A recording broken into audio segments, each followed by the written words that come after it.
मित्रों प्रणाम। मैं गुरु श्री हरे कृष्णा आपका गुरु श्री वेलनेस मैं स्वागत करता हूँ। और आज मैं आपको जीवन के दो पहलू जो सभी के जीवन में आते हैं उनके बारे में बता रहा हूँ। वो हैं सुख और दुख। ऐसा कोई मनुष्य नहीं है जो इन दो चीज़ों से गुजरता न हो।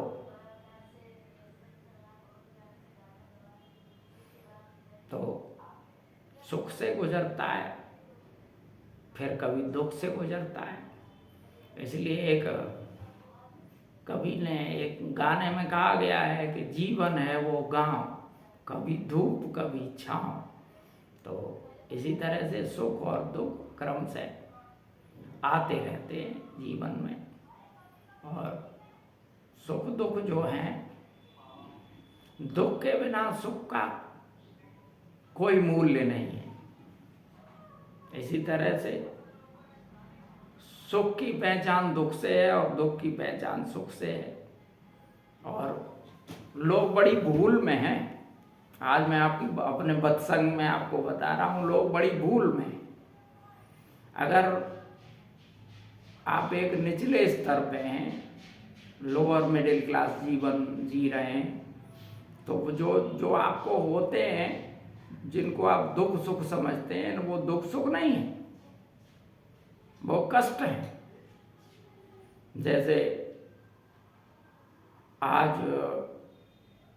मुझे पैसों की ज़रूरत है, उसकी वजह से मैं ज़्यादा अच्छे कपड़े नहीं पहन पा रहा और पड़ोसी बहुत अच्छे कपड़े पहन रहा है, तो जो है मुझे बड़ा अजीब लग रहा है। और वो क्या है, कष्ट है, मुझे दुख नहीं है, काम तो चल ही रहा है। इसी तरह से भोजन में कोई बहुत अच्छा भोजन कर रहे हैं लोग, हमारे पास इतने पैसे नहीं हैं कि हम बहुत अच्छा भोजन कर सकें, तो इसलिए ये भी दुख नहीं है, ये कष्ट है। दुख की तो शुरुआत ही तभी होती है जब आप काफ़ी आगे पहुंच जाते हैं। जैसे आपके पास खूब पैसा आ गया, आपने पूरी ज़िंदगी कमाया, तो उसके बाद लगता है अब क्या करूं। मैं सोचता था पैसा आने से मैं सुखी हो जाऊंगा, तो वो तो हुआ नहीं। अब तो बेकार ही समय कट रहा है मेरा, और मन बहुत भारी और दुखी रहने लगता है उस समय। फिर वो जो है तरह तरह के म्यूजिक्स, डांस, कलाएं खोजता है। तो उससे अब मन तो आप जानते हैं वो बहुत चंचल है, यहाँ लगे न वहाँ लगे, बाग में लगता नहीं, घर में लगता नहीं, कहीं नहीं लगता। मन तो चंचल है, वो तो लगता ही नहीं है। और जो है वो दुखी रहने लगते हैं, उन विषयों से भी बहुत जल्दी बोर हो जाते हैं और इस तरह से फिर दुखी रहने लगते हैं। तो अगर आपने सही से समझ लिया कि दुख सुख केवल मन के विषय हैं, जब आप समझ गए तो आप सुखी रहने लगेंगे। कम धन में भी आनंद आएगा, ज़्यादा धन में भी आनंद आएगा। ये तो बहती नदी है, कभी पानी कम कभी पानी ज़्यादा। इससे जो है आप तो किनारे की तरह हैं, आप पे थोड़ी कोई फर्क पड़ रहा है। तो इसलिए मन के विषय हैं दुख और सुख। और जो लोग जिंदगी जीना जानते हैं, वो जिंदगी के साथ जीते हैं, दुख नहीं होता उन्हें। कोई कमी आ गई तो उन्हें पता है कि कमी के बाद जो है अच्छा हो जाएगा, कमी एक दिन खत्म हो जाएगी। कि प्रॉब्लम एंटर करती है तो जीवन से बाहर भी जाती है, उसका एक क्रम है। ज़्यादा फिक्र करने की ज़रूरत नहीं है, केवल जीने की ज़रूरत है। तो जियो जी भर के, सिर्फ इसका ध्यान रखना है। जो है आपके पास जिस चीज़ की कमी है उसको भी अपना बल बनाओ, समझ गए, तब काम चलेगा। तो जीवन जीना सीखो, जीवन जीना सीखो। धन की कमी या धन ज़्यादा होना ये कोई मायने नहीं रखता। चीज़ों की कमी, ये चीज़ों की कमी, चीज़ों का ज़्यादा होना, सरप्लस होना, ये तो चलता है, इससे कोई दुख का कुछ लेना देना नहीं। दुख तो तब बढ़ता है कि जब आप जीवन की आपाधापी में आगे भागे चले जाते हैं, और जब वो चीज़ें जिनको आप बहुत महत्व दे रहे थे कि ये मिल जाएगा तो हम सुखी हो जाएंगे, उसके बाद वो जब मिलता नहीं आपको, तो आप जब आप मिलता नहीं है तब तो यूं दुखी रहे, और जब वो मिल जाता है तो आप देखते हैं इसके मिलने से भी हम सुखी नहीं हुए। तो इसका मतलब है किसी चीज़ के मिलने से या जाने से सुखी या दुखी होने का कोई कॉज नहीं है, कोई कारण नहीं है। वो दुख की सुख की कोई कारण नहीं है। वस्तुएं, व्यक्ति दुख सुख के कारण नहीं है। दुख तो कामना से उपजता है, और जब वो जिस चीज़ की आप कामना करते हैं वो चीज़ आपको मिल जाती है, फिर दुख जस के तस रहता है। तो ऐसा होता है ना कि सुख अंतर की वस्तु है। आप जीना सीख लोगे तो आनंद से आप जियोगे, न दुख आएगा न सुख आएगा, समता में जियोगे, हर वक्त हंसते मुस्कुराते, प्रेम से भरे हुए, करुणा से भरे हुए जीवंत व्यक्ति के लक्षण हैं।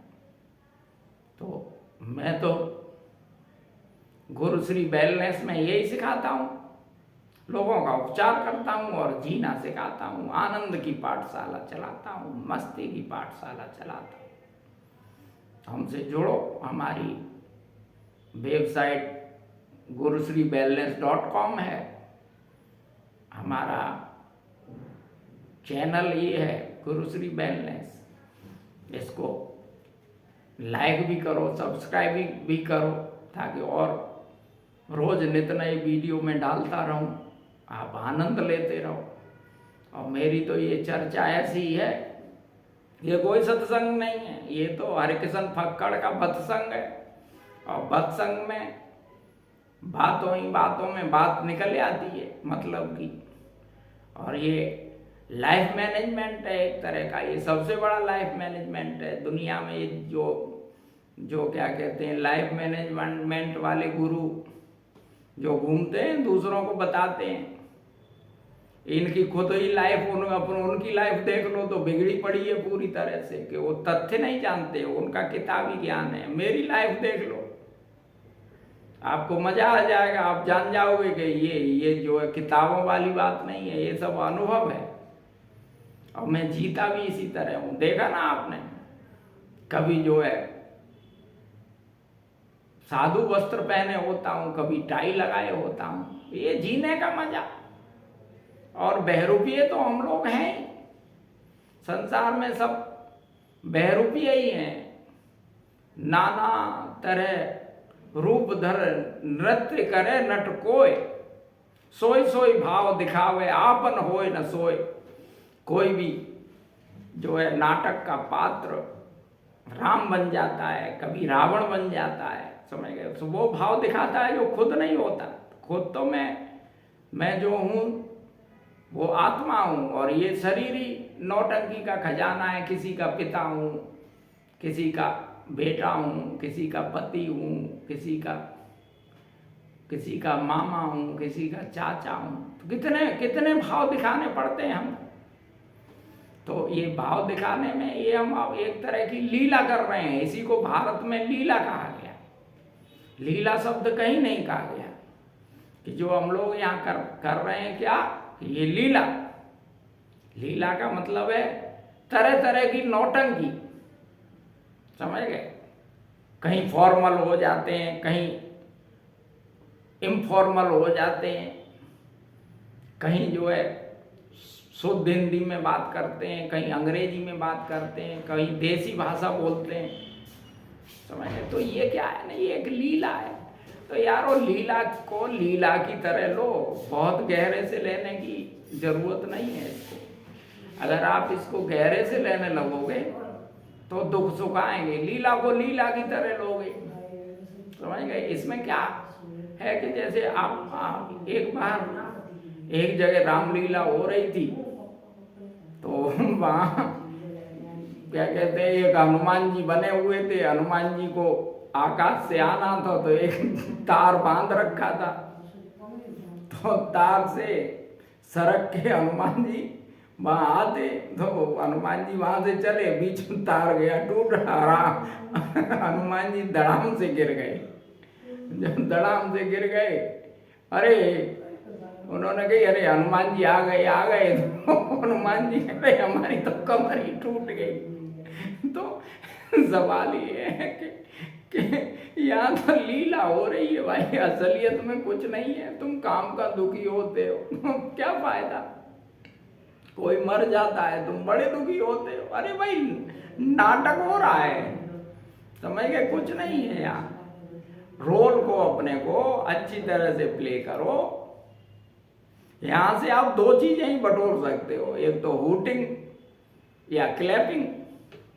तो अच्छे से रोल प्ले करो तो क्लैपिंग, और जो है रोल सही प्ले नहीं करोगे तो हूटिंग। तो मित्रों, कोई किसी बात की परवाह नहीं है, जीवन को जियो जी भर के, समझ गए, और संतुलन बनाते हुए।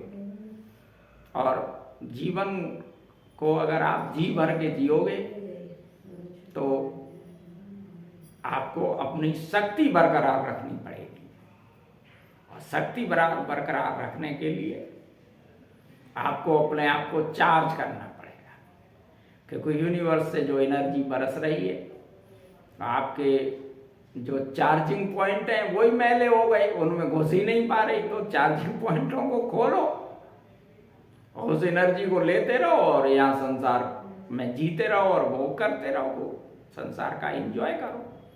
आप तो यहाँ इतना पॉल्यूशन है, पानी खराब, खाना खराब, तो इसमें क्या है ना कि आपका जो है सारे चार्जिंग पॉइंट ही बंद हो जाते हैं जो यूनिवर्स आपको दे रहा है। आपके जो है शरीर में ऐसे पॉइंट हैं जिनसे यूनिवर्स की एनर्जी अंदर आती है, समझ गए। और 40% एनर्जी आप केवल लेते हैं फूड वगैरह से, बाकी तो 60% तो ऊपर से ही आती है। तभी तो लोग जो है साधनाएं करते हैं, सालों साल भूखे प्यासे रह के, पानी की जरूरत न खाने की जरूरत। तो वो कोई चमत्कार थोड़ा ही है भाई। मैक्सिमम एनर्जी तो यूनिवर्स दे रहा है। फूड वगैरह से तो एनर्जी 40% ही मिलनी है, तो वो 60 मिल रही है, मजे कर रहे हैं। तो ये सब है, मैं आपको बताता हूँ। आप अपने आप को सदा स्वस्थ रखो और मस्त रखो। स्वस्थ और मस्त एक जोड़ा है। अगर स्वस्थ रहोगे तो मस्त अपने आप रह लोगे, अगर मस्त रहोगे तो स्वस्थ अपने आप रह लोगे। ऐसे ही सुख और दुख जोड़ा है।